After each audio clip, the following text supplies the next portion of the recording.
ओलीको स्थानीय तहमा शून्यता हुन्छ, कुनै ठाउँमा उहाँले चुनाव जित्नु नसकिन्छ त्यो पटक भएको छ। केपी ओलीले सक्ने भए बृहस्पति ग्रहमा पनि मङ्गल ग्रहमा पनि नेपाली जनतालाई 50 वर्षपछि पठाउने गरी भनेर उद्घाटन गरिदिनु। उद्घाटन गर्दामा सबै कुरा हुने हो।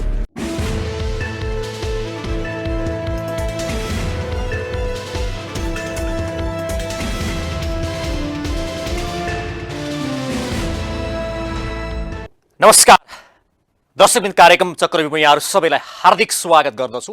म हिमाल बस्नेत। आज हाम्रो कार्यक्रम हुनुहुन्छ नेपाली काङ्ग्रेसका केन्द्रीय सदस्य सङ्घीय सांसद प्रकाश रसाइली स्नेही। प्रधानमन्त्री शेरबहादुर देउवा भारत भ्रमणमा हुनुहुन्छ र प्रधानमन्त्रीको भारत भ्रमणका विषयलाई लिएर टिक्का टिप्पणी सुरु भएका छन्। प्रधानमन्त्री शेरबहादुर देउवा भारत भ्रमणमा गएपछि सीधा पहिलो भेटघाट भाजपाको मुख्यालयबाट सुरु गरे पछाडि प्रधानमन्त्री पार्टी सभापतिको हैसियतमा त्यहाँ जानुभयो या देशको प्रधानमन्त्रीको रूपमा भन्ने प्रश्न उठेको छ र यही विषयलाई एउटा देशको प्रधानमन्त्रीले कूटनीतिक मर्यादा र देशको सम्मान र देशको सम्मानमा आँच आउने काम गर्नुभयो भन्ने एउटा प्रश्न उठेको छ। हामी यो विषयमा नि बहस गरौँला। त्यसैगरी अहिले सत्ता गठबन्धन 5 दलीय गठबन्धन अगाडि बढ्ने निष्कर्षमा पुगेका छन् र नेपाली कांग्रेस सामु प्रश्न पनि उठेका छन्। नेपाली कांग्रेस यति बेला कम्युनिस्ट पार्टीहरू टुटफुट भएको अवस्थामा सिंगल अगाडि बढ्न किन सकिरहेको छैन? के अन्य कम्युनिस्ट पार्टीको बैसाखी बिना नेपाली कांग्रेस चुनावमा उभिन नसक्ने हो? यो प्रश्न पनि रहेको छ। आज हामी चुनावका विषय, प्रधानमन्त्रीको भारत भ्रमण, गठबन्धन लगायतका विषयमा छलफल गर्छौं। सबैभन्दा पहिला म उहाँलाई कार्यक्रममा हार्दिक स्वागत गर्न चाहन्छु। स्वागत छ कार्यक्रममा। धन्यवाद। आराम हुनुहुन्छ? ठिकै छ। पहिलो प्रश्न यहाँलाई मैले के गरेँ भने प्रधानमन्त्री शेरबहादुर देउवाको भारत भ्रमणमा जुन किसिमका टिप्का टिप्पणी भए, प्रधानमन्त्री पार्टी सभापतिको रूपमा जानुभएको कि भाजपाको मुख्यालय प्रधानमन्त्रीको रूपमा? एउटा कुरा के हो भने अहिले प्रधानमन्त्री शेरबहादुर देउवा प्रधानमन्त्री भएको 9 महिनापछि भारत भ्रमणमा जानुभएको। पहिलो कुरा त उहाँको यो औपचारिक भ्रमण हो, सरकारको भ्रमण हो। दोस्रो कुरा, उहाँ भारतको सबैभन्दा ठुलो पार्टी बिजेपी र नेपालको सबैभन्दा पुरानो र लोकतान्त्रिक पार्टी नेपाली कांग्रेस सभापति पनि हो। एउटा सभापतिको हैसियतले अर्को देशको मूलधारको राजनीतिक पार्टीको सभापतिलाई भेट्न पार्टी कार्यालयमा जानु भने त्यो चाहिँ कुनै अनौठो कुरा होइन। त्यसलाई अन्यथा राजनीतिकरण गर्नु प्रधानमन्त्रीका हिसाबले होइन। अब त्यो एउटा कुरा कस्तो छ भने तर्कका लागि तर्क गर्ने, वितर्कका लागि वितर्क गर्ने हो भने त्यसको कुनै अर्थ छैन। उहाँ प्रधानमन्त्री भएका हैसियतले भारतको प्रधानमन्त्रीसँग भेटघाट गर्नुभयो। नेपालका बारेमा जुन उहाँले कुरा राख्नुभयो, राष्ट्रियताका विषयमा, सीमा सुरक्षाका विषयमा। प्रकाशन एउटा कुरा भन्दिनु, जस्तो नेपालका प्रधानमन्त्री भारत भ्रमण गएपछि पार्टी कार्यालयमा गएको कुनै हिस्ट्री छ या भारतको प्रधानमन्त्री नेपाल आएर पार्टी कार्यालय जान्छ? एउटा कुरा के छ भने पार्टी कार्यालयमा होइन, भारतको प्रधानमन्त्रीलाई नेपालका नेताहरू नेपाल आउँदाखेरि होटलमा भेट्न गएको त तपाईँहरूले देख्नु भएको छ नि। होटलमा भेट्नु स्वाभाविक हो। एउटा पार्टी र अर्को पार्टीको सम्बन्ध हुन सक्दैन। नेपालका कम्युनिस्ट पार्टीका नेताहरू चिनिया कम्युनिस्ट पार्टीको नेता चाइना गइरहेछ नि त। ठुल्ठुला नेताहरू त्यहाँ गएर पार्टी कार्यालयमा जाने, गोप्य मिटिङ गर्ने, स्ट्राटेजी बनाउने मिल्छ किन? स्वाभाविकै हो नि त्यो कुराहरू त। उहाँ प्रधानमन्त्रीका हैसियतले भारत सरकारसँग औपचारिक भ्रमण जानुभयो। पार्टी नेपाली कांग्रेस सभापतिका हैसियतले जेपी नड्डाको पार्टी कार्यालयमा भनेपछि भारत भ्रमण जाँदाखेरि प्रधानमन्त्रीका दुईटा रूप भए, एउटा पार्टी सभापति, एउटा प्रधानमन्त्री। प्रधानमन्त्रीको रूपमा उहाँले एउटै तरिकाले भेट्नुहुन्छ र पार्टी कार्यालय जाँदा चाहिँ उहाँ सभापति भनेर जानुभयो। त्यो स्वाभाविक हो नि। प्रधानमन्त्री भन्दाखेरि त एउटा कुरा के छ भने उहाँ मूल कुरो के अरे प्रधानमन्त्रीका हैसियतले औपचारिक भ्रमणमा जानुभयो भने प्रधानमन्त्रीलाई पनि भेट्नुभयो र भारत सरकारसँग विभिन्न किसिमका सन्धि के अरे सम्झौताहरू गर्ने, नेपालको सीमा सुरक्षाका बारेमा आफ्ना कुराहरू राख्ने कुरा पनि गर्नुभयो। र स्वाभाविक रूपमा पार्टी सभापति भएका हैसियतले भारतको मूलधारको राजनीतिक दल सबैभन्दा ठुलो दल बिजेपीका नेताहरूलाई पनि एज त्यहाँको पार्टी सभापतिले आमन्त्रण गर्नु जानु। नेकपाका एमालेका नेताहरूले के भन्नुभएको छ भने प्रधानमन्त्री जसरी कार्यालयमा जानुभयो, भाजपाको कार्यालयमा सिधै, त्यो भनेको चाहिँ हामी तपाईँकै शरणमा छौँ भन्ने किसिमको ढङ्गबाट उहाँ जानुभयो भन्ने आरोप छ। त्यो त उहाँ चाइनाको पठाइराख्नु भएको छ। केपी ओलीको के अरे निर्देशनमा विष्णु पौडेललाई पठाइराख्नु भएको छ, देव गुरुङलाई पठाइराख्नु भएको छ। उहाँहरूले कहाँ पठाउनु भएको? नेपाली कांग्रेस सभापतिले भारतको सबैभन्दा मूलधारको ठुलो राजनीतिक दलको पार्टी कार्यालयको उहाँको आमन्त्रणमा, जेपी नड्डाको आमन्त्रणमा पार्टी कार्यालय जान नमिल्ने भन्ने हुन्छ? भनेपछि प्रधानमन्त्री त्यहाँ जाँदा कुनै कूटनीतिक मर्यादा या भनौँ या एउटा प्रोटोकलको एउटा हिसाबले भन्दा पनि कुनै फरक पर्दैन? यसले देशको स्वाभिमानमा एउटा सार्वसत्ता। तपाईँलाई एउटा कुरा, बिपी कोइराला पछि सुशील कोइरालाले संविधान जारी गर्दा जो त्यत्रो अडान लिनुभयो नि। शेरबहादुर देउवा अहिलेको जुन भारत भ्रमण उहाँले जो सफलतापूर्वक भारत भ्रमण सम्पन्न गर्नुभयो नि, नेपालको इतिहासमै सबैभन्दा बढी राष्ट्रवादी प्रधानमन्त्री बिपी कोइरालापछि देखिनु भएको छ। के हिसाबले सफल हुनु होइन, तपाईँले सबैभन्दा नेपालको सीमा सुरक्षा लिपुलेख लिम्पियाधुरा कालापानी सुस्ता लगायतका जति जति ठाउँमा सीमा विवाद छ नि, नेपालका कुनै पनि प्रधानमन्त्री खुल्लमखुल्ला भारतको प्रधानमन्त्रीसँग आँखा जुदाएर कुनै पनि सीमा सुरक्षाका बारे बोल्न सक्दैन थियो। भारतको प्रधानमन्त्रीले भन्नुभयो नि त। भारतको प्रधानमन्त्रीले के भन्नु, नेपालको प्रधानमन्त्रीले लिम्पियाधुरा लिपुलेख कालापानी नेपालमा जति सुस्ता लगायत जति सीमा समस्याहरू छन् ती सीमा सुरक्षाका बारेमा उहाँले कुरा गर्नुभयो। जो के अरे नेपालको भूमिबाट लिपुलेख लिम्पियाहरू चाहिने जाने बाटो बनाउँदै गरेको विषय प्रधानमन्त्रीले खुलेर कुरा गर्नुभयो। हिजोका प्रधानमन्त्री कसले कसले कुरा गरेर भन्नुहोस् न, यहाँ नेपालमा संसदमा नेपालका भाषणमा राष्ट्रवादी भएर हुन्छ। नेकपा एमालेका नेताले के भन्नुभएको छ भने प्रधानमन्त्री शेरबहादुर देउवाले ती विषयमा त्यहाँ प्रस्ताव राखेन, बोल्नसम्म सक्नुहुन्न यो विषय होइन। बोल्नसम्म नसके भए त्यो कुरा कसरी बाहिर? उहाँले प्रश्न कुरा भन्नु, त्यो उहाँले प्रधानमन्त्रीसँग कुरा नगर्नुभन्दा अगाडिका कुराहरू गर्नु होला, त्यो त बाहिर आइसक्यो नि। उच्च स्तरीय भ्रमण नेपालको सफलता नेपालका सबै मिडियाहरूले लेखे। तर दिँदैन नि, जसरी हाम्रो प्रधानमन्त्री भने पनि, तर भारतले वास्तै गर्दैन त नि। अनि भारतले, तपाईँले एउटा कुरो, भारतले वास्ता नगरेको होइन, तपाईँले भन्नु नि, भारतले वास्ता नगरेको भए हिजोको भारतको प्रधानमन्त्रीले नेपालको प्रधानमन्त्रीसँग जोइन्ट प्रेस कन्फरेन्समा बोलेका कुराहरू तपाईँ हामीले सबैले सुनेका छौँ नि। हो, मैले 5औं पटक नेपालको प्रधानमन्त्री उहाँको पालामा नेपालको र भारतको सम्बन्ध अझ झन् बलियो प्रगाढ हुने विश्वास गरेको छु भनेर जुन किसिमले भन्नुभयो नि, होइन, नेपाल हाम्रो एउटा मित्र हो, रोटीबेटीको सम्बन्ध छ भनेर जो भारतको प्रधानमन्त्रीले भन्नुभयो नि, त्यो एकदमै तपाईँलाई भनौँ लिपुलेख र लिम्पियाधुराको नक्सा संसदबाट हामी सबै राजनीतिक दलहरू मिलेर संसदबाट हामीले जुन पास गऱ्यौँ, त्यसपछि नेपालको प्रधानमन्त्री केपी शर्मा ओली निकै लामो उहाँले भारतमा गएर त्यो कुरा राख्न सक्नु भएन। शेरबहादुर देउवा त एउटा आँटिलो प्रधानमन्त्री भएको हुनाले भारतमा गएर प्रश्न रूपमा आफ्नो कुरा राखेर नेपालका प्रधानमन्त्री पहिलो कुरो त्यहाँ गएर आफ्ना विषय प्रस्तुत गर्न नसक्ने, दोस्रो कुरो भारतले भने जुन विषयलाई समाधान गर्नको लागि वार्ताको लागि छलफलको लागि तयार हुँदैन। यो विषय भारतले भनिसक्यो नि, तपाईँले सुन्नु भएन? उच्च स्तरीय एउटा समिति बनाएर त्यो समितिले छलफल गरेर सीमा विवादको टुङ्ग्याउनुपर्छ भनेर भनिसक्नु हो नि। नेपालले पठाएको कैयौं पटक पत्र पठाएको व्यवस्था गरिएको छ, प्रधानमन्त्री नरेन्द्र मोदी नै हुनुहुन्थ्यो होइन? त्यो नेपाल सरकार मार्फत एउटा माध्यमबाट पठायो, तर नेपालको प्रधानमन्त्री स्वयं आफै भारतमा गएर है हामीहरू यो कुरामा अब्जेक्सन छ,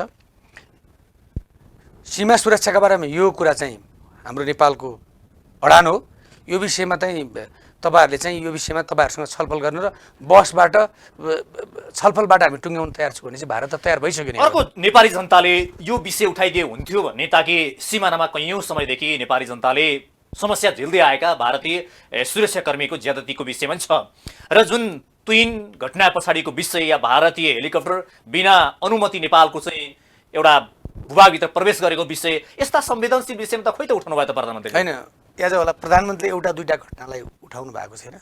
नेपालको सुरक्षा र नेपालको भूमिका बारेमा, भारतीय ज्यादतीका बारेमा तपाईँहरूसँग बसेर यो कुरा टुङ्ग्याउनु पर्यो भन्दा प्रधानमन्त्रीले एउटा भारतको प्रधानमन्त्रीले तपाईँहरूले सामाजिक सञ्जाल मिडिया पनि सबै कुरा देख्नुभयो र नेपालबाट भारत प्रधानमन्त्रीसँगै गएका अन्य पार्टीका नेताहरू पनि जानुभएको छ, मिडियाकर्मी साथीहरू पनि जानुभएको छ। उहाँले प्रष्ट भन्नु, नेपाल र भारतको यो भ्रमण प्रधानमन्त्रीको शेरबहादुरको भ्रमण एकदमै ऐतिहासिक भयो, पूर्ण रूपमा सफल भयो र अबका दिनमा चाहिँ भारतबाट नेपाल भूमिमाथि भएका ज्यादती विभिन्न किसिमको घटनाक्रम जस्तो तपाईँले भन्नु तुइन प्रकरणमा, त्यसै गरी नेपालको भूमिका हेलिकप्टर गुड्ने प्रकरणमा, सिमानामा रहेका नेपालीहरूमाथि हुने ज्यादतीका विषयमा र पछिल्लो पटक लिपुलेख लिम्पियाधुरा जो हामीहरू नेपाली नक्सामा हामीले संसदबाट सर्वसम्मत रूपमा संसदबाट पास गरिसकेपछि भारतले त्यसमा अब्जेक्सन जनाएको विषयमा पनि स्वयं प्रधानमन्त्रीको भूमि हाम्रो भनेर प्रष्ट प्रधानमन्त्रीसँग 1-to-1 वार्तामा कुरा गरिसकेपछि उच्च स्तरीय राजनीति संयन्त्र बनाएर त्यसलाई समाधान गर्ने भनेर भनिसकेपछि यसलाई अनावश्यक रूपमा राजनीतिकरण गर्न खोज्नु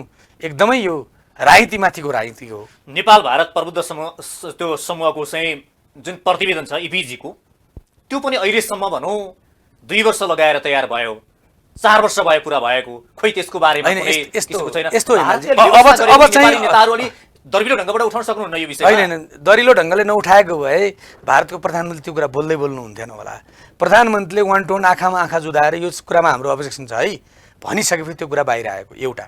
दोस्रो कुरा के छ भने अब इपिजीका प्रतिवेदन जेसुकैका भयो भने राजनीतिक ढङ्गले बौद्धिक कुरा त भयो बुद्धिजीवीहरूको प्रतिवेदन, अब के हो भने राजनीतिक ढङ्गले नै नेपाल सरकारले गठन गरेको समिति र भारत सरकारले गठन गरेको अथवा परराष्ट्र मन्त्री परिषद अथवा परराष्ट्र मन्त्रालय मार्फत गरेको समितिले सबै प्रमाणहरू एकअर्का देशका सबै प्रमाणहरू टेबल बनाएर छलफल गरे यी समस्या चाहिँ वार्ताबाटै समाधान गर्ने भनेर जुन भारत सरकारले नै बोलिसकेपछि प्रधानमन्त्रीले नै बोलिसकेपछि त्यही कुरालाई हामीले आधिकारिकता मान्यौं। तर त्यसलाई आधिकारिक मान्न त मानियो, तर त्यो कार्यान्वयन जाने कुरा, समाधान हुने कुरा, किनकि लामो समय भयो नि त। जस्तो इपिजीको कुरा अन्य कैयौं विषय छन्, सीमाका कुरा त सबैभन्दा ठूलो समस्याको रूपमा यो देखिएको छ। त्यसो भए विश्वास गरेर हुन्छ त तपाईँहरूको कार्यकालभित्रै, नेपाली कांग्रेसको गठबन्धनको सरकारको कार्यकालभित्रै यी समस्याको समाधान हुने ग्यारेन्टी गर्न सक्नुहुन्छ तपाईँ? होइन, एउटा कुरा के छ भने यी समस्याको समाधान भन्दा पनि हिजोका दिनहरूमा जे जति प्रधानमन्त्री भए यो समस्याले समाधानतर्फ उनु भएन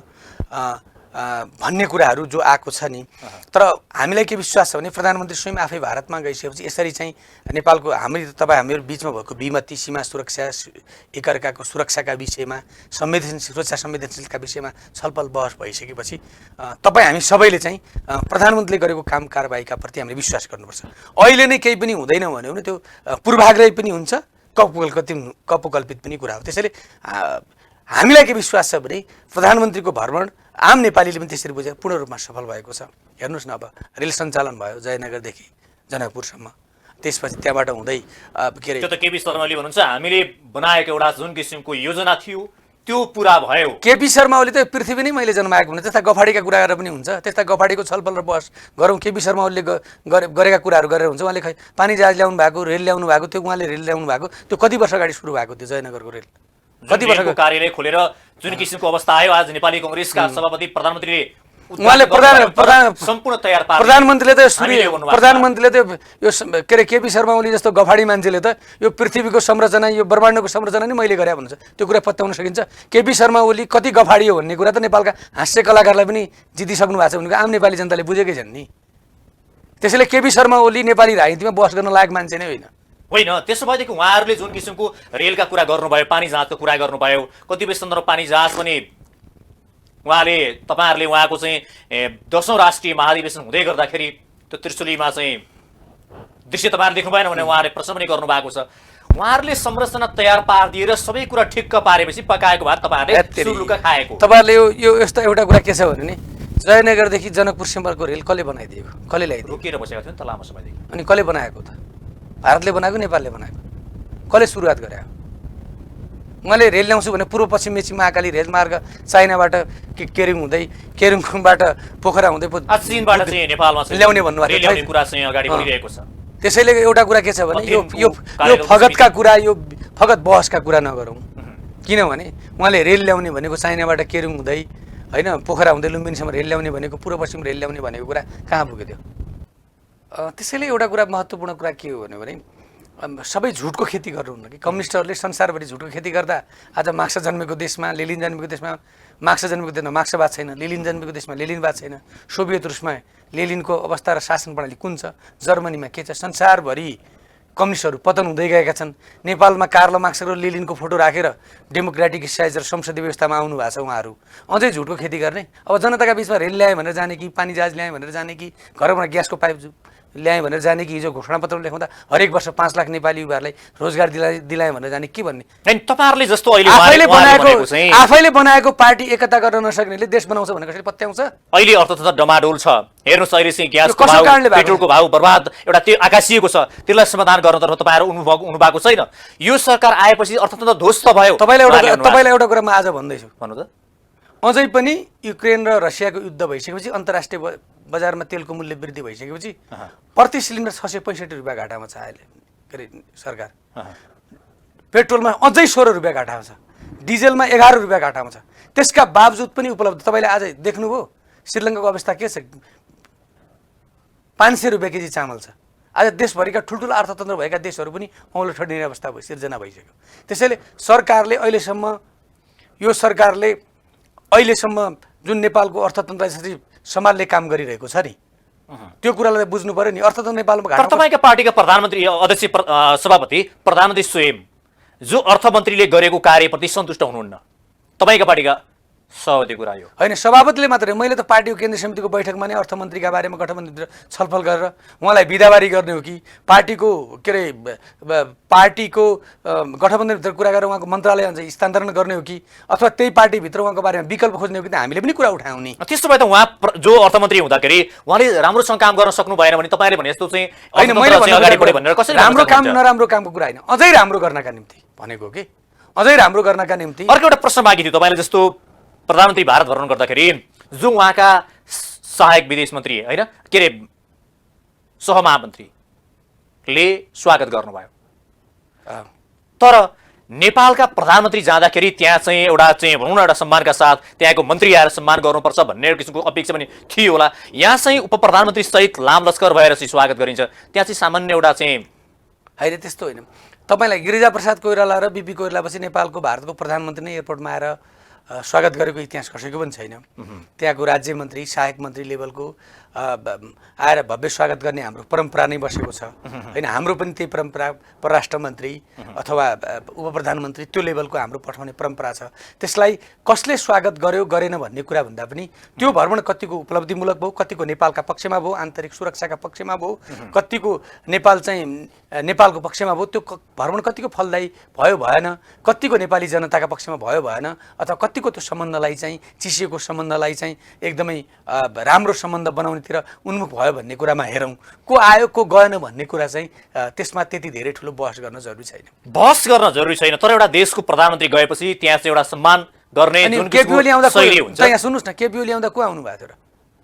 त्यही आउनुभयो के अरे परराष्ट्र त्यही राज्य मन्त्री लेभलको मान्छे आउनुभयो के नै भएको छ अरे। नेपालमा तपाईँले भने बिपी कोइराला हुँदाखेरि नेहरू त्यसपछि गिरिजाप्रसाद कोइरालालाई मनमोहन सिंहले आउनु। त्यसमै हामी चाहिँ किन चाहिँ मन्त्री सहित उप प्रधानमन्त्री सहित लामा लस्कर लाग्छौँ त? हाम्रो पनि सहायक त्यो त एउटा मन्त्री पठाइदिए हुँदैन? त्यो त यो यस्तो हो सहायक मन्त्री राज्य मन्त्री हामीले पनि भारतको आउँदै राज्य मन्त्री पठाइदिए भइहाल्यो। त्यो लेभलको चाहिँ हामीले पनि त्यो लेभलको विकास गर्नुपर्छ। तर हाम्रो के छ भने छिमेकी भारतको आउँदै गर्दा हाम्रो परम्परा नै अलिकति छिमेकीहरूलाई बढी महत्त्व दिने हाम्रो चलन नै छ। उहाँहरूको चाहिँ अलिकति महत्त्व नदिने चलन रहेछ होइन। मतलब पोर्टुगल्ली भनौँ अरू कुराहरूले त उहाँले नदिएको देखिँदैन तर पोर्टुगल्ली उहाँहरूको त्यो परम्परा नै। किनभने अब भारत भनेको अन्य दृष्टिकोणले जस्तो अमेरिकामा त संसारभरिका मन्त्रीहरू गइरहेको हुन्छन् नि।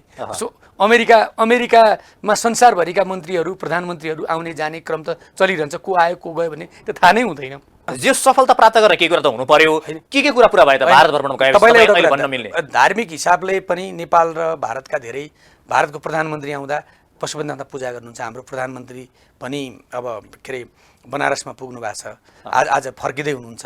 अब जनकपुर जयनगर रेल उद्घाटन गर्नुभयो र पछिल्लो पटक लिपुलेख लिम्पियाधुराका बारेमा प्रष्ट प्रधानमन्त्रीले चाहिँ यो समस्या समाधान गर्नुपर्छ, यो भूमि हाम्रो हो भनेपछि भारतको प्रधानमन्त्रीले अरू सुस्ता लगायत जहाँ सीमाका समस्याहरू छन् ती समस्याहरूका बारेमा चाहिँ प्रधानमन्त्रीले आफ्नो दृष्टिकोण प्रष्ट राख्नुभयो। र दोस्रो कुरा पञ्चेश्वरका बारेमा प्रधानमन्त्री 2052 सालमा प्रधानमन्त्रीमा जुन सन्धि भयो सम्झौता भयो त्यसपछि नेपालको राजनीतिमा सहस्र द्वन्द्वका कारण राजनीतिक अस्थिरताका कारण चाहिँ त्यो काम अगाडि बढ्न सकेन। पञ्चेश्वरको विषय त धेरै लामो विषय भइसक्यो अनि धेरै 25 वर्ष नागिसक्यो। त्यो मैले सुरुवात गरेको हुँ। नेपालमा त्यसपछि सशस्त्र द्वन्द्व भयो, द्वन्द्वपछि संविधान निर्माण गर्ने प्रक्रिया भयो, त्यो काम सुरु हुन सकेन र मेरै पालामा 5औं पटक प्रधानमन्त्री भएको यसका बारेमा सुरुवात गर्नुपर्छ भनेर भन्नुभयो। र धेरै कारणहरूले नेपालको सीमा चाहिँ आन्तरिक सुरक्षा रोटीबेटीको सम्बन्ध र हिजोका दिनमा चिसिएको सम्बन्ध, चाहे तपाईँले भने जस्तै लिपुलेख लिम्पियाधुराको हामीले सीमा सहितको नक्सा प्रकाशन गरिसकेपछि भारतले जुन त्यसलाई असहज महसुस गरेको थियो त्यसलाई सहज बनाउनका निम्ति भयो। पछिल्लो पटक महाकालीमा एकजना नेपाली युवाहरू भारतलाई सहज बनाउने कि हामीलाई सहज हामी नेपालीलाई सहज बनाउने, भारतलाई त सहज बनाउने कुरै भएन नि। त्यसैले एउटा कुरा के छ भने त्यस लगायत सीमामा नेपाली सुरक्षाकर्मीमाथि नेपाली आम नागरिकमाथि हुने ज्यादतीका बारेमा प्रश्न गर्नु, यति धेरै कुरा राखेर भारतको प्रधानमन्त्रीसँग आँखामा आँखा जुदाएर आफ्नो कुरा राख्न सक्ने प्रधानमन्त्री भनेको त नेपाललाई कुन कम्युनिस्ट प्रधानमन्त्री? यो कुरा छोडौँ। अब अलिकति विषय कथा गऱ्यौँ भने चुनाव चिन्हको बारेमा जसरी तपाईँहरूले जो निर्वाचन आयोगसँग साँठगाँठ गरेर आफूलाई सहज हुने गरी जनताको आँखा ठ्याक्क पर्ने गरी तपाईँहरूले हरियो चाहिँ मतपत्र छापेर तपाईँहरू एक किसिमको चुनाव जित्ने रणनीतिमा लाग्नु भएको छ भन्ने आरोप छ, यही हो? अनि यस्ता यो के ओलीका यी काम के अरे बखमफुसे कुराका प्रति धेरै ठुलो तर्क छैन। हेर्नुहोस्, निर्वाचन आयोग एउटा संवैधानिक निकाय हो। निर्वाचन आयोगले स्वच्छ र निष्पक्ष निर्णय गरेर बनाएको यो कुरा सरकारको र हाम्रा दलहरूको कुनै सेटिङ पनि हुँदैन। त्यही निर्वाचन आयोगका पदाधिकारीका सम्बन्धमा सर्वोच्च अदालतमा प्रधानमन्त्रीले असंवैधानिक निर्वाचन आयोग र सरकारको यति बेला निकै ठुलो सेटिङ चलिरहेको छ एमालेलाई हराउनको लागि भन्ने छ उहाँहरूको। एमालेलाई हराउनका लागि निर्वाचन आयोग र काङ्ग्रेसले सेटिङै गर्नु पर्दैन, जनताले हो नि हराउने। जनता बिच नै हामी लोकप्रिय छौँ नि, किन एमालेसँग सेटिङ गर्नु पर्यो? उहाँहरूले भनेको चाहिँ यदि हरियो बनाउनु पर्यो भने सूर्य त रातो हुन्छ, रातो बनाइदिउँ न। अनि हिजो रातो बनाउँदा ठिक थियो, आज हरियो बनाउँदाखेरि उहाँलाई के अरे हिजो रातो बनाउँदा ठिक थियो, आज हरियो बनाउँदा किन उहाँलाई उद्वेग लागेको? हिजो हामीले त केही पनि विरोध गरेनौँ। त्यो निर्वाचन आयोगको स्वायत्त निर्णय हो, त्यो निर्णय गर्नु निर्वाचन आयोग स्वायत्त छ। किन काङ्ग्रेसलाई मुस्नु पर्यो, सरकारलाई किन? त्यसो भए सबै जुन जुन किसिमको कलर हुन्छ चुनाव चिन्हको त्यस्तै बनाइदिए भएको नि, किन काङ्ग्रेसकै पेरिफेरी जस्तो गरेर बनाइदिने, किन यसो साँठगाँठ गर्ने उहाँहरूको भनाइ? हामीले साँठगाँठ गरेका पनि छैनौँ। सरकारको राजनीतिक दलहरूको कुनै साँठगाँठ निर्वाचन आयोगसँग पनि छैन। निर्वाचन आयोगले गराएको निर्वाचनमा सरकारले शान्ति सुरक्षित निर्वाचन सम्पन्न गराउने दायित्व, हामीहरूले निर्वाचनलाई एउटा उत्सवका रूपमा लिएर जनताको सहभागी गराएर निर्वाचनमा सहभागी हुने कुरा हो। हाम्रो कुनै पनि कसलाई हराउन कसलाई जिताउनका निम्ति हाम्रो जिताउन र हराउन त जनतालाई चाह्यो भने कसले जिताउन हराउन सक्छ? तपाईँहरू जसरी तपाईँले भन्नुहुन्छ यदि नेपाली कङ्ग्रेस एमाले हराउनको लागि सक्षम छ भने तपाईँहरू एक्लै लड्न किन नसकेको त? हिजो ओली पनि हामीसँग एक्लै लड्न नसकेर 74को चुनावमा माओवादीसँग गठबन्धन, राप्रपासँग गठबन्धन, मधेसमा मधेसवादी दलसँग गठबन्धन गरेको हो। स्थानीय तहको निर्वाचन तपाईँहरू माओवादीसँग गर्नुभएको थियो पहिला पनि हो। अहिले एउटा कुरा के छ भने कतिपय एमालेलाई हराउनको लागि कतिपय कुराहरू तत्कालीन त्यसो गर्दा नि एमाले 40% उसले जित्यो फेरि तपाईँहरूलाई। होइन, एउटा कुरा यस्तो छ, हामीले हिजोको जस्तो गठबन्धन गरेका होइनौँ। हिजो ओलीले भयङ्कर झुटको कुरा गर्नुभएको थियो। हिजो संविधान बनाउने नेपाली कङ्ग्रेस, सुशील कोइराला, होइन, बर्डरमा गएर सुत्ने मधेसवादी दलहरू, नाकाबन्दी गर्ने भारत राष्ट्रवादी वा केपी ओली थिए, आज त्यो सबै उदाङ्गो भएको छ। होइन होइन, अब हिजो संविधानमा भएको प्र्याक्टिसमा काङ्ग्रेसले चाहिँ संविधानमा भएको एक्सर्साइज गर्यो प्रधान न्यायाधीशका विषयमा।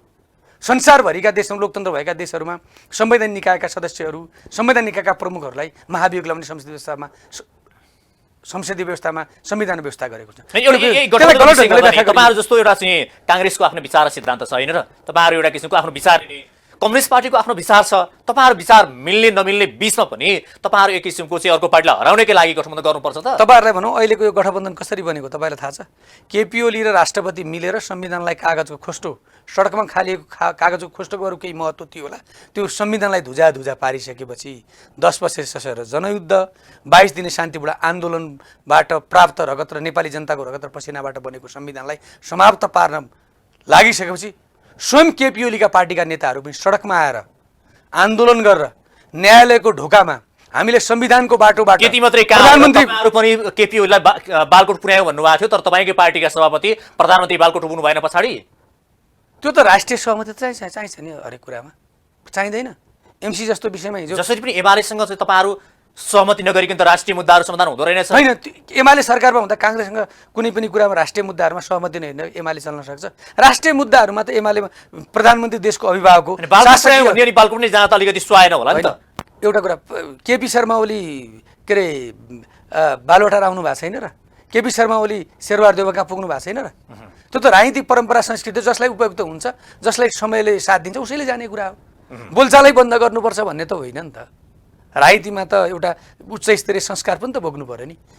त्यो प्रधानमन्त्रीको सहर, प्रधानमन्त्रीको हार्दिकता हो, उच्च संस्कार हो प्रधानमन्त्री। गठबन्धनको विषयमा कुराकानी गर्दा नि विशेष गरी तपाईँहरू त एउटा चाहिँ जुन किसिमको विचार र सिद्धान्त लिएर हिँड्नु भएको छ, माओवादी पार्टीको बैशाखी नटेकिकन तपाईँहरू साँच्चै अगाडि बढ्ने हैसियत राख्नु भएन भन्ने छ क्या यहाँ माओवादी पार्टीको नेताले भन्नुभएको छ। त्यो त उखान टुक्का भन्ने, हामीलाई भन्दा बढी फाइदा काङ्ग्रेसले लिने छ। होइन, त्यो त उखान टुक्का भन्नेहरूले कलाकारलाई लिएर फिल्म बनाउन लागेकाहरूले भन्ने कुरा हो कि। कलाकारलाई लिएर यो चुनाव होइन फिल्म बनाउँदैछु भनेर गाडीमा हामीले एउटा कुरा, हामीले माओवादी हाम्रो एउटा कुरा, हाम्रो पार्टीको तपाईँलाई प्रष्ट कुरा भन्नु, हाम्रो पार्टीको सिद्धान्त हामीले कसैलाई बोक्नुहोस् भनेर भनेको छैन। हामी कसै सिद्धान्त बोक्दा पनि बोक्दैनौँ। हामी आफ्नै चुनाव चिन्ह भोट हाल्छौँ हो। र एउटा कुरा के छ भने कसैको चुनाव चिन्ह कसैले प्रयोग गर्ने कुरा पनि हुँदैन। भनेपछि तपाईँहरू कम्युनिस्ट पार्टीलाई भोट हाल्नुहुन्न? कम्युनिस्ट पार्टीलाई भोट नहाल्ने भन्ने कुरा हुँदैन, गठबन्धन भएको ठाउँमा त भोट हालिहाल्यो। तपाईँहरू घर घर जाउँ काङ्ग्रेस जिताउँ भन्नुहुन्छ अहिले, अनि त्यसो भए त घर घर जाउँ गठबन्धन जिताउँ भन्नु पऱ्यो नि त। अब गठबन्धन सरकार बनाउनका निम्ति गठबन्धन हो त, स्थानीय तहमा हुने तालमेल हो नि। होइन, त्यो त तपाईँहरू काङ्ग्रेसका पार्टीका कार्यकर्ताले पहिला त काङ्ग्रेसै जिताउँ भन्छ, त्यसपछि तालमेलको रिजल्ट नै आएको छैन। त्यसो भए नारा फेर्नु पऱ्यो। के अरे नारा फेर्नु पनि तपाईँहरू? नारा किन फेर्ने? अनि काङ्ग्रेसमा काङ्ग्रेसका उम्मेदवारलाई काङ्ग्रेसले अब काङ्ग्रेसका उम्मेदवारलाई जिताउने, त्यसपछि तालमेल भएका उम्मेदवारलाई जिताउने। गठबन्धन हुने सत्ताका निम्ति हो, स्थानीय तहमा तालमेल गर्ने हो। तालमेल गरेर तपाईँहरू 2-4 दिनमा देखिहाल्नुहुन्छ नि कति तहमा, महानगरमा, उपमहानगरमा, स्थानीय निकायमा। तपाईँहरूलाई भन्नुभएको छ केपी शर्मा ओली सिधा 121 दल सँगै आउनुहोस्, नेकपा एमाले सिङ्गो बृहस्पति भएर तपाईँहरूसँग लड्ने, हराएर देखाउने छ। त्यो त उसले राजेन्द्र लिङ्गदेलले पनि भनिराख्नु भएको छ, सबै दलले मिल्नुहोस् भनेर। कमल थापाले पनि भनिराख्नु भएको छ, पत्याउँछन् र गफ त जे दिए पनि हुन्छ नि। अब कति करिब 1.5 महिनापछि सबै स्थानीय तहको रिजल्ट आइसक्छ नि, कसको हैसियत गफ त जति पनि दिन सकिन्छ नि। गफले जति पनि राष्ट्रवादी भइन्छ, गफले जति पनि जनताको भोट आउँछ। त्यो 74 सालको निर्वाचन तपाईँहरू माओवादीसँगै समीकरण गर्नुभएको थियो स्थानीय तह निर्वाचनमा, एमाले तपाईँहरूलाई हरायो नि त। होइन, हामीले धेरै ठाउँमा अहिलेको जस्तो 74 सालको गठबन्धन थिएन हाम्रो। हामीले केही महानगरपालिका र केही कुनै धेरै स्थानीय तहमा हामीले गठबन्धन गरेकै थिएनौँ। 2-4 ठाउँ बाहेक हामीले धेरै ठाउँमा गठबन्धन गरेकै थिएनौँ। यो पालि चाहिँ हाम्रो चाहिँ गठबन्धनको 753 ठाउँमा संयुक्त प्रचार प्रसार अभियान हुन्छ। 753 ठाउँमा सबै पार्टीका झन्डाहरू, सबै पार्टीका चुनाव चिन्हहरू, सबै पार्टी हामी एकै ठाउँमा बसेर संयुक्त रूपमा स्थानीय निकायको तालमेलको हामी अभियान सञ्चालन गर्छौँ। जुन ठाउँमा पार्टीको स्थानीय तहले, पार्टीको प्रादेशिक तहले, पार्टीको केन्द्रीय नेतृत्वले तालमेलको आवश्यकता महसुस गर्यो, त्यो तालमेलको आवश्यकता महसुस गरिसकेपछि हामी चाहिँ संयुक्त रूपमा चाहिँ हाम्रा कार्यक्रम हुन्छन्, हामी संयुक्त रूपमा तालमेल। फेरि तपाईँको पार्टीको एउटा खेमाले, शेखर कोइराला खेमाले, यो कम्युनिस्ट पार्टीहरू ठुल्ठुलो भएको बेलामा काङ्ग्रेस एक्लै लड्नुपर्छ, किनकि काङ्ग्रेसलाई यति बेला आफ्नो विचार सिद्धान्तको हिसाबमा अगाडि बढ्ने एउटा अवसर भनिरहेको छन्। होइन, त्यो त तपाईँहरू उहाँहरूको चाहिँ विचार भावनाको प्रतिनिधित्व होइन, त्यो त मैले पनि भनेको, हाम्रो पार्टीको नेता शेखर कोइराला पनि हो। तर एउटा कुरा के छ भने, हिजो जसले यो संविधान जोगाउनका निम्ति 15-20 वर्ष नेतृत्व गरेको पार्टी छोडेर संविधान जोगाउनका निम्ति नेपाली जनताको 70 वर्षको सपनाबाट बनेको संविधान, रगत र पसिनाबाट बनेको संविधान, 22 दिने जनआन्दोलन शहीदहरूबाट सशस्त्र द्वन्द्वमा मारिएका 17,000 नेपालीको रगत र पसिनाबाट बनेको संविधान समाप्त पार्न खोजेपछि आफ्नो दलभन्दा माथि उठेर राजनीतिक दललाई त्यागेर अदालतको ढोका ढकढकाएर संसदलाई पुनर्जीवित दिन, वैधानिक प्रक्रियाबाट सरकार बनाउनका निम्ति लडेका राजनीतिक दलहरूलाई सँगै सडकमा लडेका राजनीतिक दलहरूलाई एक्लै छोडेर हिँड्नुहोस् चाहिँ काङ्ग्रेसको इमानदार राजनीतिक इमानदारिता हो। त्यसो भए तपाईँहरू आफ्नो चाहिँ अर्काको पार्टीलाई उद्धार गर्ने, अर्काको पार्टीको राजनीतिक विरासतलाई माथि ल्याइदिने सवालमा आफ्नो विचार र सिद्धान्तलाई तिलाञ्जली दिन मिल्छ त? त्यो मात्र होइन, त्यसमा त्यो हामीले हाम्रो पार्टीको सिद्धान्त र दृष्टिकोणलाई तिलाञ्जली दिँदैन। हाम्रो सिद्धान्त काङ्ग्रेससँग एकता गर्ने भने होइन, माओवादीले होइन, मिलेर गर्ने होला। माओवादीले पनि आफ्नो सिद्धान्तलाई, एकीकृत समाजवादीले पनि आफ्नो सिद्धान्तलाई, इतिहासलाई, दृष्टिकोणलाई तिलाञ्जली दिँदैन। आफ्नो सिद्धान्तलाई, दृष्टिकोणलाई तिलाञ्जली नदिकन आफ्नो क्षेत्रबाट एकअर्कालाई सहयोग गर्ने। तपाईँलाई म आज भन्दैछु, 74को निर्वाचनमा, संसदीय निर्वाचनमा हामी सरकारमा थियौँ, माओवादीहरू एमालेसँग मिल्न जानुभयो। मधेसमा सबै क्षेत्रमा हाम्रो पार्टीको नेता विमल निधि हुनुहुन्थ्यो, के अरे धनुषाको 3 नम्बर क्षेत्रबाट। मधेसका सबै दलहरू, माओवादी र एमाले, इभन रापरपा समेत मिलेर उहाँ चुनाव हराउनु। झापामा कृष्ण सिटौला हुनुहुन्थ्यो, उहाँलाई समेत रापरपा समेत माओवादी र एमाले मात्रै होइन, विश्वप्रकाश शर्मा र कृष्णप्रसाद सिटौलालाई चुनाव हराउनका निम्ति झापामा रापरपासँग पनि गठबन्धन गर्नु उहाँले हो। के सिद्धान्त एकअर्कालाई उहाँहरूले तिलाञ्जली दिनुभएको र तपाईँहरू नेपाली काङ्ग्रेस पार्टी भनेको हाम्रो पार्टीको सिद्धान्त र बाहिर नजाने पार्टी भन्नुहुन्छ नि आफूलाई, लोकतन्त्रको चाहिँ एउटा आफूलाई सबभन्दा ठुलो चाहिँ शक्ति मान्नुहुन्छ। अनि त्यस्तो पार्टीले विचार र सिद्धान्तलाई छोडेर एउटा पार्टीले उद्धार गर्दैछौँ हामी, त्यो पार्टीको नि चाहिँ हामीलाई सहयोग गरे भनेर त्यो भन्दैमा उद्धार बाट बाहिर निस्किन मिल्छ? आज उहाँहरूको व्यक्तिगत राजनीतिमा लगानी, क्षमता, योग्यता, उहाँहरूको जनमतमा आकार, आयतन कत्रो भन्ने कुरा महत्त्वपूर्ण कुरा होइन। राजनीतिमा कहिलेकाहीँ कस्तो हुन्छ भने परिस्थितिले कतिपय कुराहरू के निर्धारण गरिदिन्छ भने, हिजो कुनै दिन केपी ओली माधव नेपालको 15-20 वर्ष कार्यकर्ता भएर बस्नुभयो, आज त्यो पार्टी छोड्न बाध्य हुनु हो नि। उहाँ किन छोड्न बाध्य हुनु भने मेरो पार्टीभन्दा देश ठुलो, देशको संविधान ठुलो भनेर छोड्नु भयो नि त। प्रचण्ड र माधव नेपाल, प्रचण्ड र केपी ओली मिलेर हिजो के भन्नुभएको थियो? काङ्ग्रेस पार्टीको नेता शेरबहादुर देउवाले म प्रधानमन्त्री हुँदिनँ, मलाई त ताजा जनादेशमा गए पनि हुन्छ भनेर भन्दा जनताले सुनेर बनेको प्रधानमन्त्री होइन, त्यो चाहिँ परमादेशबाट बनेको प्रधानमन्त्री। उस्तै पनि नि अहिलेको प्रधानमन्त्री हामी प्रधानमन्त्री मान्दैन भन्नुहुन्थ्यो अलि अगाडि, त अहिले चाहिँ के भन्नुहुन्छ? कसले? ओलीले संसदमा सम्मान्य प्रधानमन्त्री नभनेर पाउनुहुन्छ। देशको कार्यकारी अधिकार भएर भारतले, अन्तर्राष्ट्रिय जगतले कसलाई प्रधानमन्त्री मानेछ? आज भारत जाँदा अन्य देश जाँदा प्रधानमन्त्री कसलाई मानेको छ? एउटा कुरा के बुझ्नुहोस् भने, राष्ट्रपतिका बहुमत प्राप्त सांसदको सही चाप लिएर गइसकेपछि प्रधानमन्त्री राष्ट्रपतिले नबनाइदिएपछि यो उहाँहरूले राष्ट्रपति कहाँ सांसदहरूको सही चाप लिएर गएको ठिक छ, उहाँलाई प्रधानमन्त्री बनाउनुहोस् भनेर सर्वोच्च सम्मानित सर्वोच्चले आदेश गर्यो। त्यही त सर्वोच्च अदालतसँग पनि भनौँ अहिलेको सरकार या त्यति बेला नेपाली कङ्ग्रेसको एउटा साँठगाँठ भयो, त्यस कारणले गर्दाखेरि उहाँलाई प्रधानमन्त्री बनाउनु भनेर परामर्श जारी गर्नुभयो भन्ने आरोप सेटिङ भएको भए प्रधान न्यायाधीशलाई हामी महाभियोग ल्याउँथ्यौँ त। त्यो त पछिल्लो समय तपाईँहरूले थाहा पाउनुभयो कि केपी शर्मा ओलीसँग अर्को खिचडी पाक्दैछ भन्ने कुरा थाहा पाएपछि तपाईँहरू होइन त्यो त्यतिको लामो समय तपाईँहरूले के बस्नुभयो? त्यो अदृश्य कुरा नगरौँ। नेपाली कङ्ग्रेस पार्टीले सरकार बनेको 6-7 महिनासम्म अदालतमा भएको अस्तव्यस्तता, अदालतमा भएका विकृति विसङ्गति, अदालतमा स्वयं न्यायालय र कानुन व्यवसायी, अदालत भएको आन्दोलन, स्वयं प्रधान न्यायाधीशका सम्पूर्ण सर्वोच्च अदालतका सम्मानित न्यायाधीशहरूले श्रीमानहरूले प्रधान न्यायाधीशले निकास दिनुपर्छ भनेपछि 5-6 महिना त नेपाली कङ्ग्रेस यो सरकारले चाहिँ हेऱ्यो नि त नजिकबाट। जब अदालतमा निकास नआउने अवस्था सिर्जना भइसकेपछि, अदालत अस्तव्यस्त हुने अवस्था सिर्जना भएपछि अब चाहिँ सरकारले चाहिँ विकल्प दिनुपर्छ भने सत्तासीन पार्टीहरूले त्यसको विकल्प खोजेर महाभियोग प्रस्ताव ल्याएका हुन्। तर तपाईँले जसरी सेटिङ भएको भए आउँदैन थियो होला नि त।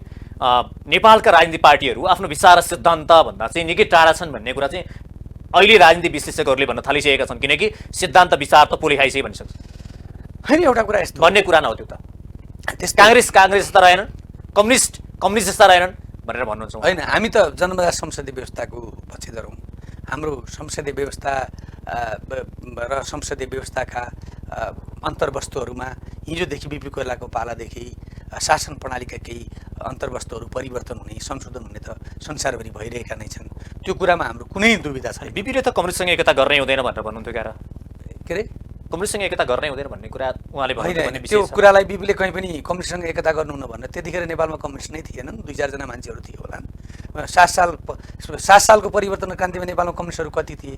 त्यो 8-9 वर्षको बिचमा 15 सालमा नेपालमा कम्युनिस्टहरूको 6 सालदेखि थिए नि नेपालमा कम्युनिस्ट। 1-2 जना अपवादका रूपमा थिए होला, तर अस्तित्वमा थिएनन्। 15 सालमा 4वटा सिट जितेको क्या? हो, 4वटा सिट भने त 109 मा 4वटा सिट नै 4-5% हकमा उनीहरूको जनमत थियो। के नै अवस्था थियो त्योभन्दा त पछिल्लो समय नेपालमा कम्युनिस्ट पार्टी बढ्दै जानुमा चाहिँ नेपाली जनताहरू र यही देशको जनताले रुचाएर यो देशको चाहिँ भनौँ न बाहिरी शक्तिको या चाहिँ विश्वमा कम्युनिस्ट अझ मदन भण्डारीको भाषण पनि कयौँ भनेको सुनिन्छ।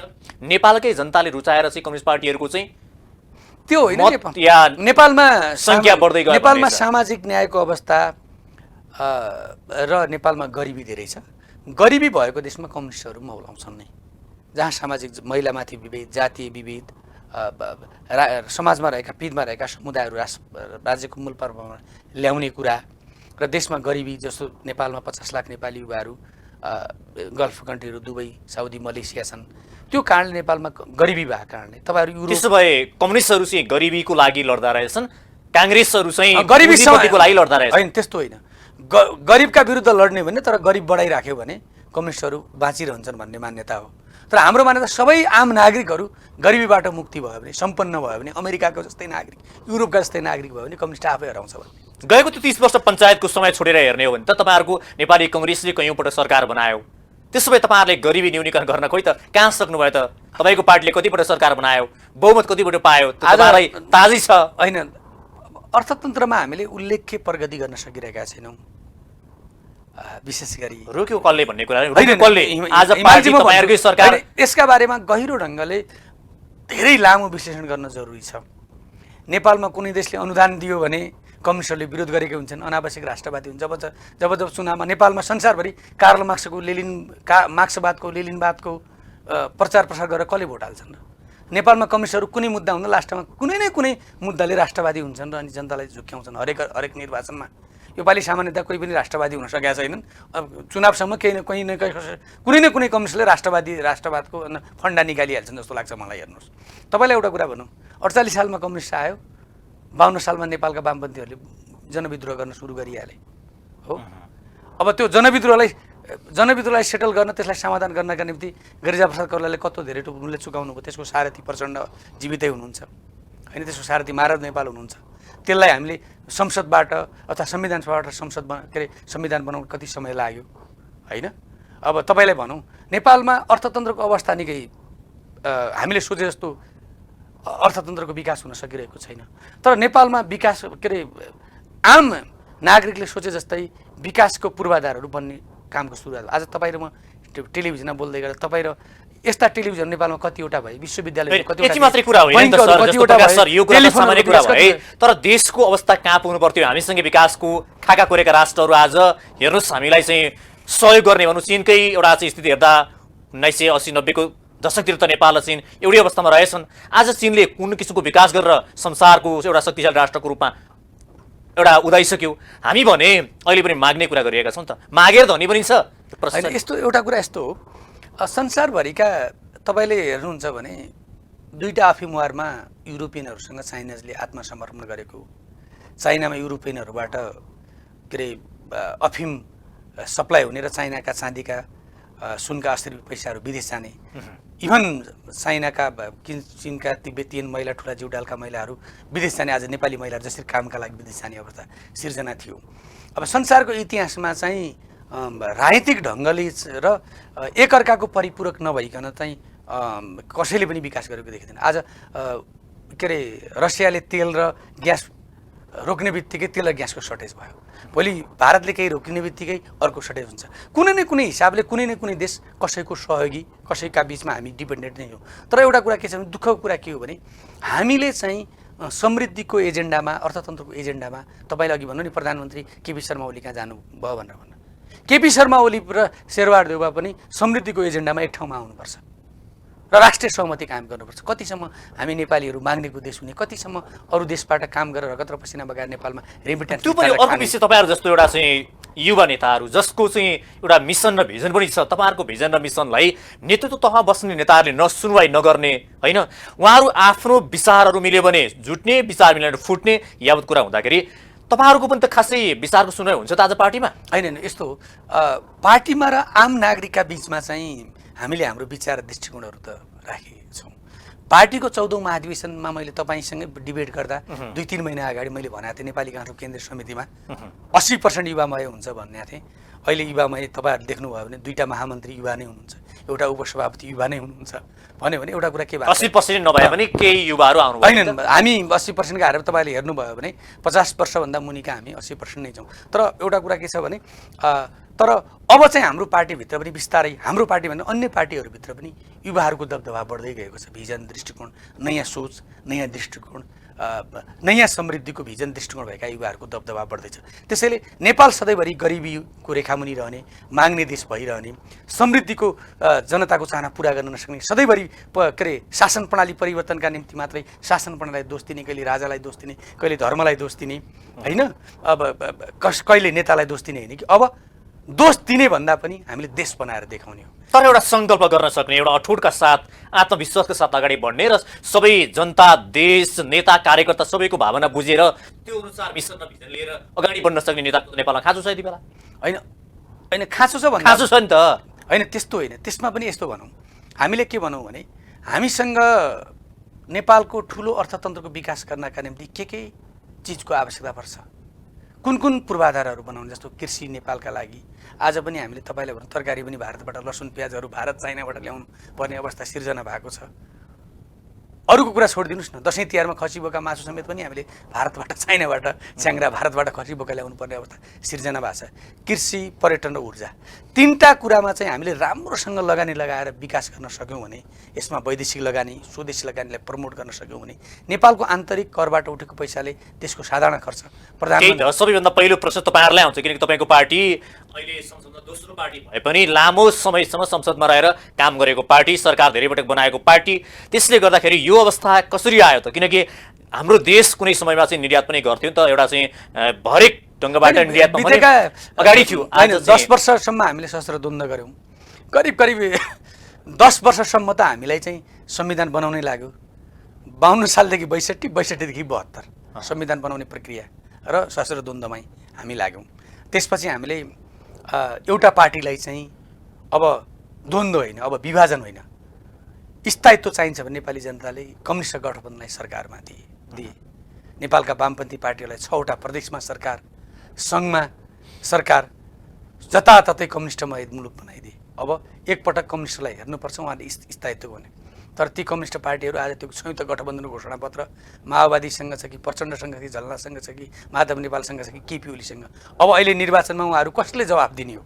बढी मै नै जवाफ दिउँला भनेर केपी ओलीले भने पनि ती कुराहरूमा कुनै तुक छैन। त्यसैले अबको निर्वाचन भनेको के हो भनेपछि कसले देशको समृद्धिको यात्रा तय गर्न सक्छ, कसले नेपालको पूर्वाधारको विकास गर्न सक्छ। नयाँ अहिले जन्मेका पार्टीहरू के भन्छन् भने अहिलेको चाहिँ माओवादी एमाले काङ्ग्रेसबाट देशको विकास सम्भव छैन, किनभने यी पार्टी टेस्टेड र फिलेर पार्टीहरू हुन्। किनभने यति लामो समयसम्म संसदीय अभ्यास गरेका पार्टीहरूले दिन सकेन, त्यस कारणले अब नयाँ शक्ति नआएसम्म देशको विकास जनताले भनेअनुसार हुनेवाला छैन।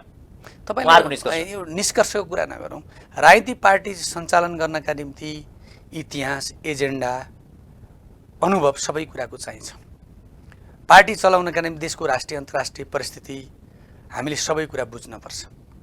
एउटा कुरा के छ भने तपाईँलाई म यो गम्भीरतापूर्वक हामीले के कुरा बुझ्नुपर्छ भने हामीले काङ्ग्रेस पार्टीबाट धेरै युवाहरू अहिले हाम्रो पार्टीको केन्द्रीय समिति हुनुहुन्छ, तर शेरबहादुर देउबा हाम्रो पार्टीको सभापति सम्मान्य प्रधानमन्त्री वरिष्ठ नेता रामचन्द्र पौडेल, नेताहरू शेखर कोइराला, शशाङ्क कोइराला, प्रकाश मानसिंह सिटोला जति अनुभव पनि त हामीले उहाँहरूको अनुभव पनि हाम्रा निम्ति बुझ्न लायक, पढ्न लायक, अनुभव गर्न लायक योग्य हो नि त। हो, त्यसलाई पनि त हामीले हेर्नुपर्छ नि त। पुराना त्यसो भए के नेपालका नेताहरू इमानदारी त भएन? त्यो जाँदैछु। पुराना पुस्ताको अनुभव, लगानी, नयाँ पुस्ताको क्रियाशीलता र क्षमताको फ्युजनबाट देशलाई पनि बनाउने, पार्टीलाई पनि बनाउने। दोस्रो कुरा, अघि तपाईँले भन्नु नयाँ पार्टी भन्नु, विवेकशील साझा पार्टी आफै फुटेर धुजा भएको छ। निर्वाचन आयोगमा जो विकल्पका रूपमा आफूले भनिराख्नु भएको छ। विवेकशील साझा पार्टीको एउटा अध्यक्ष रविन्द्र मिश्रले पार्टी एकता रापरले वार्ता गरिराख्नु छ। रापरको अधिवेशन भयो होइन, अब राजाको औचित्य छैन भने कमल थापाले पार्टी विभाजन गर्नु। यी पार्टीहरू काङ्ग्रेसको, एमालेको, माओवादीको विकल्पका रूपमा आउन सक्छन् र को पार्टी आउन सक्छ?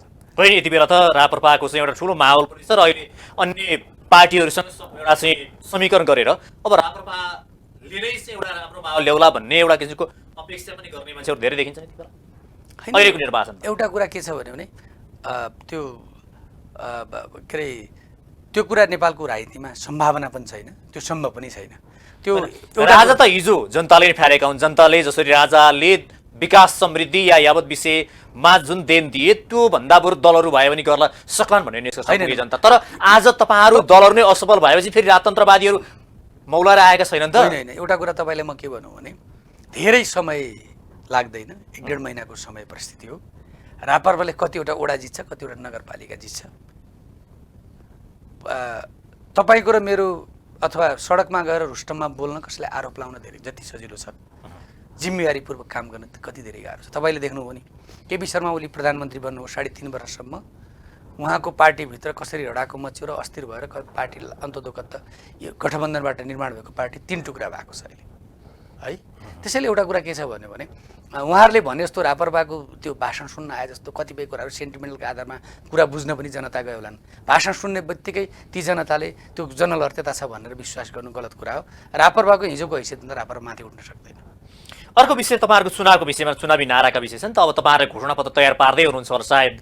अब हिजो काङ्ग्रेसले लिएको नाराहरू या एजेन्डाहरू, घोषणापत्रहरू कति पुरा गरेर नेपाली जनताले नेपाली कङ्ग्रेसलाई मत दिने आधार चाहिँ के छ अब? होइन, अब यो स्थानीय निकायमा पनि हामीभन्दा के अरे एमाले अन्य पार्टीहरूको, माओवादी र गठबन्धन समाजवादीहरूको निकै स्थानीय निकायमा प्रतिनिधित्व उनीहरूको थियो, नेतृत्व पनि थियो। अब हामीले चाहिँ स्थानीय निकायहरूमा पछिल्लो पटक हामीले बुझेको अनुभूति र के हो भने स्थानीय निकायमा एमालेहरू र माओवादीहरू, समाजवादीका साथीहरूको धेरै नेतृत्व थियो। स्थानीय निकाय हामीले गाउँ गाउँमा सिंहदरबार पुर्याउने भनेर निकै क्रान्तिकारी नाराहरू पनि लगायौँ। अब नागरिकता बनाउन, लाल पूजाका लागि, नागरिकता बनाउनका लागि, जन्म दर्ता, मृत्यु दर्ताका लागि हामीले चाहिँ जिल्ला प्रशासन कार्यालय धाउने, राजधानी धाउने, पासपोर्ट बनाउने भनेर परिकल्पना गऱ्यौँ। अहिले पनि त्यो हामीले पुरा गर्न सकिरहेका छैनौँ स्थानीय तहले, किनभने राज्यको साधन स्रोतको पनि कमी होला। स्थानीय तहलाई त्यो साधन स्रोत सम्पन्न बनाउने कर्मचारीका व्यवस्थापनदेखि लिएर हरेक संरचना नदिने काम कसले गर्यो त? त्यो राज्यले नै हो। हामी राज्यमा को छ अहिले? राज्यमा हामी निकै लामो समयपछि आएका, हामी 9 महिना नै भयो। 9 महिना भनेको नि अब पहिलाका सरकार त 9 महिना सरकार हुन्थे। राज्यको विकास गर्ने भनेको जादुको छडी एकदमै रिमोट समातेर टेलिभिजनको च्यानल परिवर्तन गरे जस्तो हुँदैन। केही नयाँ सुरुवात त हुनु पर्यो नि। किन नयाँ सुरुवात भएको छ? दिनुभयो कि तपाईँहरू अहिले पनि तपाईँहरूलाई भन्नु, शासन प्रणालीलाई सही ट्र्याकमा ल्यायौँ, निर्वाचनमा जाँदैछौँ। कोरोना मार्फत नेपाली जनताको जीवनको सुरक्षा गर्यो त्यो दिन एमाले पार्टी भन्छ त एमाले पार्टीले दबाब नदिएको भए तपाईँहरू अहिले पनि स्थानीय तहको निर्वाचन गर्ने मान्छेमा हुनुहुन्थ्यो। कसले भन्यो? नेताहरूको भाषण त 12 वर्ष सुनिरहेको छ। चुनाव गराउनुपर्छ भनेको चुनाव गराउनुपर्छ अहिले पनि तपाईँलाई भन्नु एमाले दिएको ओलीले अन्तर्मन निर्वाचन ओलीले के अरे ओलीले अहिले पनि अन्तरात्मादेखि ओलीको स्थानीय तहमा शून्यता हुन्छ। कुनै ठाउँमा उहाँले चुनाव जित्नुहुन्न शासित त्रिकोणमा 0 हुन्छ उहाँहरूको। कसरी के आधार छ त्यसरी तपाईँ के भएर भन्नुहुन्छ? कसको? ओलीको। उहाँले सञ्चालन गरेका स्थानीय निकायमा कति धेरै ठुलो भ्रष्टाचार छ। होइन, अहिले उत्कृष्ट मेयरहरूको सूची बाहिर आयो। सबैभन्दा उत्कृष्ट मेयरको सूची हेर्नुहोस्, एमालेको छ उहाँले भन्नुभएको छ। उत्कृष्ट सूची ल्यायो एमालेका एनजिओहरूले, त्यो उत्कृष्ट सूची बनाएर बाहिर जनतालाई प्रचार गरेको। त्यो सूची हुन्छ, कसले हो त्यो मापदण्ड बनाउने? एमनेस्टी इन्टरनेसनलले हो कि बनाउने? सरकारले हो कि? जुन जुन ठाउँमा बढी चाहिँ बेरोजगार छ त्यसैको गाउँपालिका प्रमुखलाई चाहिँ एकदम जुन ठाउँमा बढी भ्रष्टाचार छ, बाटोमा खानेपानीमा भ्रष्टाचार छ, गिट्टी बालुवामा मेयरहरू मुछिएका छन्, तिनीहरूलाई सर्वोत्कृष्ट बनाउने। अहिले 40% हिस्सा भनौँ या 10% त अहिले नयाँ पार्टी बन्यो नेकपा एमाले। एमाले नै सबभन्दा ठुलो पार्टी हो। तपाईँलाई एउटा कुरा भन्नु, यसका बारेमा धेरै बहस नगर्नु। हेर्नु, प्रदेशमा ओलीले भन्ने भाषामा भन्दा पनि स्थानीय निकायको निर्वाचन अब 1-1.5 महिनामा सम्पन्न हुन्छ। बाहिर रिजल्ट 1.5 महिना जति लाग्ला।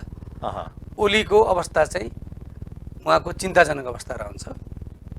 उहाँको कुनै पनि स्थानीय तहमा ओलीको उपस्थित हुने रह उहाँले जतिसुकै मिठा भाषण गरे पनि, जतिसुकै क्रान्तिकारी गरे पनि, जतिसुकै उखान टुका हारे पनि तपाईँलाई यो आत्मविश्वास चाहिँ आज माओवादी पार्टी र नेकपा यसले त्यो बैशाखी दिएको कारणले गर्दा बोल्दै हुनुहुन्छ कि काङ्ग्रेसमा त्यो हैसियत छ? हामीसँग राजनीतिक मुद्दा छ नि।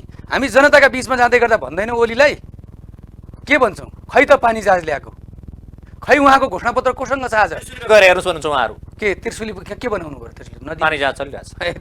त्रिशुलीमा त्यो डुङ्गा चलेकोलाई पानी जहाज भन्ने उसले ल्याएको हिजो उधारो गर्नुभयो। भारतले बनाएको रेल अनि नेपाल सरकारले कसको पालामा भएको? मेलम्चीको पानी आयो। मेलम्चीको पानी कहाँ पुगेको? उता हेर्नुहोस् दररा बन्यो। मेलम्चीको पानी मैले हेर्नुहोस् रानी पोखरी बनेको छ। त्यो रानी पोखरी भन्दा एउटा मारवाडीले चाहिँ 1 वर्षमा त्योभन्दा ठुलो बिल्डिङ बनाएका छन् काठमाडौँमा। राज्यले गरेको कुरामा त्यसैको आधारमा चुनाव लड्ने हो भन्ला नि नेपाली जनताले। तपाईँले ल्याउँछु भनेको पानी जहाजको टिकट कहाँ काटौँ, रेलको टिकट कहाँ काटौँ, घर घरमा ग्यास पाइप पुर्याउँछु भन्नुभएको थियो। 5-5 लाख नेपाली त्यही रेलको टिकट भारतले काटिदिने रेलको टिकटलाई मैले ल्याएको भनेर छाती फुलाउने हो। जनताले बुझे आएन त्यो कुरा। कसले ल्याएको, कुन देशमा गुड्दैछ, नेपालको कति सिमानाभित्र गुड्दैछ। उहाँले ल्याउँछु भनेको त काठमाडौँमा मोनोरेल ल्याउँछु भनेको चाइनाबाट केरुङ हुँदै, चाइनाबाट केरुङ हुँदै के अरे पोखराबाट लुम्बिनीसम्म पुर्याउँछु भन्नु खै त? होइन, आज उहाँले भन्नुभएको छ हामीले गरेका विकास नेपाली जनताले सोध्दैनन्। नेपाली जनता मर्छौँ भनेर कोरोनाको बारेमा हातमा कातो समातेर बसेका नेपाली जनताले मुखमा लगाउने मास्कमा पनि भ्रष्टाचार गर्यो। सुनकाण्डका दोषी खै, व्हाइट बडी काण्डका दोषी खै, नेपालका खोइ तपाईँहरूले त्यो प्रश्नको जवाब दिनु सरकार हुनुहुन्छ। खोइ तपाईँहरू पत्ता किन नलाता अहिले? के अरे तपाईँहरूले सरकार हुनुहुन्छ को? हामी सुनकाण्ड व्हाइट बडी यावतका दोषीहरूलाई सरकारले गर्ने कारवाही गरे खोइ त? यहाँ सुन्नुहोस्, त्यो सरकारले गर्ने हो कि अख्तियार दुरुपयोग अनुसन्धान आयोगले गर्ने हो? तपाईँहरू आएपछि गरे त?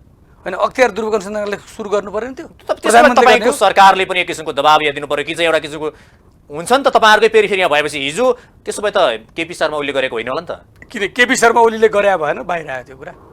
व्हाइट बडीमा 4 अरबभन्दा बढी घाटा भयो भने सार्वजनिक लेखा समितिले हाम्रो सभापतिले केपी शर्मा ओलीको हातमा प्रतिवेदन अख्तियारलाई पत्राचार गर्नु भएको होइन? खै त कारबाही भएको? बालुवाटारको जग्गा काण्डमा तपाईँको पार्टीका सभापति विष्णु पोखरी नाम आयो। कसको? तपाईँको पार्टीका सभापतिको। हाम्रो पार्टीको सभापति त सहभागिता नै छैन त्यसमा। कसरी आयो? त्यसैले एउटा कुरा के छ भने बालुवाटार जग्गा काण्डको लालपूजा विजय गजेदारको विषयमा तपाईँले उहाँले त नीतिगत निर्णय गर्नुभएको त लालपूजा गोजीमा हालेर हिँड्ने पार्टीको हो। कुन पार्टीका नेताको लालपूजा छोराको नाममा लालपूजा कसको पार्टीको नाममा थियो? उहाँले त नीतिगत अहिले भन्ने हो भने मैले विजय गजेदार कुनै डिफेन्स गर्ने यथार्थ कुरा उहाँले प्रधानमन्त्रीले नीतिगत रूपमा भौतिक पूर्वाधार मन्त्री हुँदाखेरि रोड चौडा बनाउने भनेर प्रधानमन्त्रीले फाइल ल्या भन्नुभयो, ल्याउनु उहाँले नीतिगत निर्णय गरेर। तर त्यो बाटो बनाएका नाममा जग्गाको लालपूजा आफ्नो छोराको नाममा गराउने पार्टी कुन? त्यसैले एउटा कुरा के छ भने भ्रष्टाचार अहिले शेरबहादुर देउवाको 9 महिने कार्यकालमा कुन ठाउँ भ्रष्टाचार भएको छ? यो ठाउँमा भ्रष्टाचार भयो भने तपाईँ देखाउनुहोस् त। तागत छ त्यो तागत छ ओलीलाई? ओलीलाई त हामी 1 दर्जनभन्दा बढी 1 दर्जन ठाउँभन्दा बढी भ्रष्टाचार गरेको देखाइदिन सक्छौँ ओलीलाई। लामो काम गर्दा कहिले काहीँ गल्ती हुन्छ भनेर उहाँले भन्नुभएको छ नि त। काम गर्नेले गल्ती गर्छ, कामै गर्ने होइन के गल्ती हुन्छ? उहाँहरूले भनेको आरोप तपाईँहरू यो हो नि त, काम गर्नेले त गल्ती गर्छ। उहाँले हामीले त काम धेरै वर्ष गऱ्यौँ, काम गल्ती पनि गरेनौँ, त्यही भएर भएन।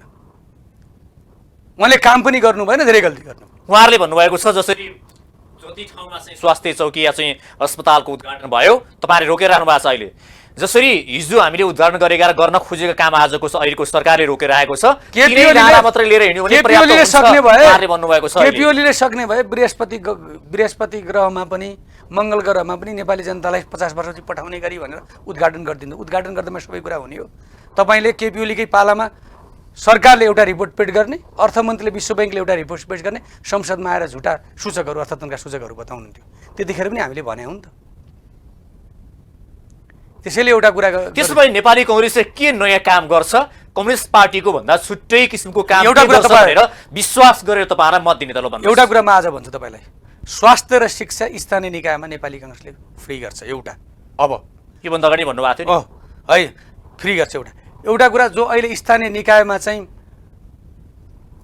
जुन प्राकृतिक साधन स्रोतको धोन भइरहेको छ, स्थानीय निकायका जनप्रतिनिधिहरू जो आफै ठेक्कापट्टामा लागेर भ्रष्टाचारमा सुलुम्बहरू डुब्नु भएको छ नि, ती सबै उत्खनन गरेर सबैलाई कारबाहीको दायरामा ल्याउने छ नेपाली कांग्रेस। अहिले सक्दैन, पछि जित्यो पनि सक्छ। एउटा कुरा तपाईँहरूलाई भनौँ, हिजोका सरकारले गरेका कमी कमजोरले त स्थानीय निकाय नयाँ आउने जनप्रतिनिधि बाहिर ल्याउनु पऱ्यो नि त। कहाँ कति बेरोजु भयो, के कारणले भयो, कुन अवैधानिक ठाउँमा बाटो खनियो, जाने सम्भावना थिएन, त्यसका कारणले पहिरोका कारण नेपालमा पहिरो बेमौसमी बाढी पहिरो गयो। त्यो कारणले सबै कुरा बाहिर ल्याउनु पऱ्यो नि त। नेपालमा प्राकृतिक साधन स्रोतको कहाँ दोहन भयो, कहाँ इँटा भट्टाको काम दिने काम भयो, कहाँ बालुवा गिट्टी बनाउने काम भयो। तपाईँले सुन्नु भएन सर्लाहीमा आर्टिकल लेख्ने, त्यसका विरुद्ध लेख्ने युवाहरूलाई चाहिँ मारियो त्यहाँ व्यवसायहरूले, बालुवा र गिट्टीवालाले। त्यसैले एउटा कुराहरू छ नि, भ्रष्टाचारको न्यूनीकरण, स्वास्थ्य र शिक्षा र रोजगारको प्रमुख ग्यारेन्टी गर्ने मुद्दा नै कांग्रेसको मुद्दा हो। यो हामी स्थानीय निकायको मुद्दा मात्र होइन, सङ्घको सरकार हो। 2 ठाउँमा प्रदेश स्थानीय तर 3 ठाउँमा गठबन्धनको सरकार हुन्छ, तालमेलको सरकार हुन्छ। त्यो सरकारले यी मुद्दाहरूलाई प्रमुख मुद्दा बनाएर लिएर जान्छ। तपाईँलाई एउटा कुरा, अर्को कुरा अन्यल नहोस्, हामीले गठबन्धन भनेर माओवादी र एमालेको जस्तो हिजोको जस्तो एउटै घोषणापत्र बनाउने गठबन्धन भने पार्टी एकताको लक्ष्य कस्तो किसिमको गठबन्धन हो त? हाम्रो तालमेल भने कस्तो भने घोषणापत्र दृष्टिकोण आफ्नो हुन्छ, राजनीतिक ढङ्गले एउटा सहमति हुन्छ एकअर्काको पार्टीलाई जहाँ स्थानीय तह आवश्यकताको आधारमा मतदान गर्ने हुनुहुन्छ। हस्, कार्यक्रम आइदिनु यहाँ धेरै धेरै धन्यवाद छ। मेरो पार्टी र मेरो दृष्टिकोण राख्न दिनुभयो, यहाँहरूलाई पनि धेरै धेरै धन्यवाद। नेपाल टिभी टुडे परिवारलाई पनि धेरै धेरै धन्यवाद। आज हाम्रो कार्यक्रम हुन्थ्यो नेपाली कांग्रेसका केन्द्रीय सदस्य तथा सङ्घीय सांसद प्रकाश रसाइली। यसै आजको कार्यक्रमको निर्धारित समय सकिएको छ। मलाई पनि बिदा दिनुहोस्। नमस्ते।